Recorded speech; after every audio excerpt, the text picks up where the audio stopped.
Here in Mobile for Senior Bowl practice on the South team. They just wrapped up on the field. Matt Zenitz here to talk about the 4 guys for the Alabama Crimson Tide playing, and we'll start with Ryan Anderson. He was the first one to commit to the All-Star games. Ryan Anderson, outside linebacker, that's what he's listed as on the roster for the Senior Bowl.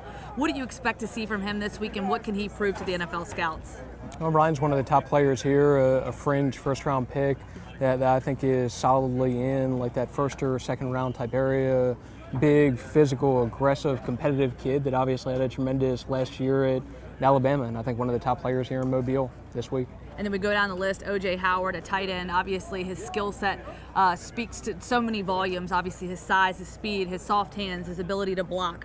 How much do you expect to see from him out here? And obviously, as a guy that's projected to possibly be a first round up in the, possibly top 15. Well, that's the opportunity for him. I think a lot of people view him as the top tight end in this year's draft.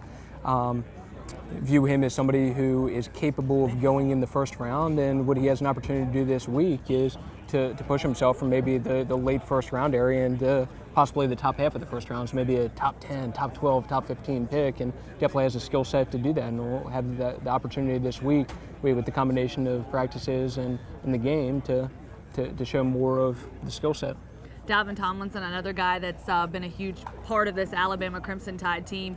Of course, ranked second in the SEC in tackles for a loss. What do you expect to see from him? What kind of profile does he fit into in terms of the NFL? Well, Dalvin's somebody whose stock just progressively rose throughout the course of the season. Had a tremendous last year, similar to Ryan Anderson, put up great numbers, was one of the leaders of that Alabama defense, and I know NFL people are very excited to see him this week, and another one of the top players here. Just a great kid, first of all, and somebody who, once he had an opportunity to be a full-time player this year for Alabama, really took advantage of the opportunity.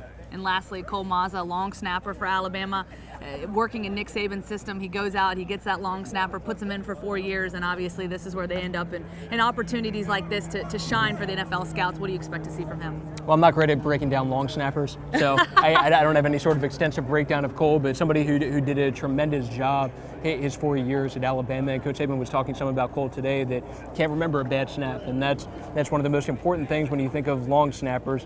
What people remember most are the bad ones, and with Cole, I can't remember a bad one, and apparently Coach Saban can't either. And I'm sure that's something NFL people have noticed when they've looked at film of Cole, that not too many bad moments. That's right. He's Matt Zenitz. I'm Lauren Sisler, and for all your Alabama Crimson Tide updates here at the Senior Bowl, you can visit us on AL.com.